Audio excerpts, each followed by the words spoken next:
and then there's judgment. But some people see that timeline a little differently. But we can have a study on that timeline and back it up with scripture after we do this study right here. But it's going to be a wilderness experience. And so the wilderness separates us from the promised land.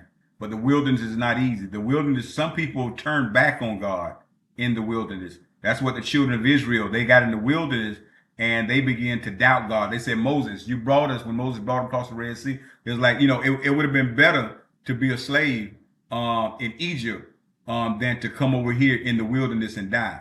And so once they came through the Red Sea, which represents baptism, they ended up in the wilderness. And so when we're baptized into Christ, it doesn't get easy. We still have to go through a wilderness before we cross over the Jordan into the promised land.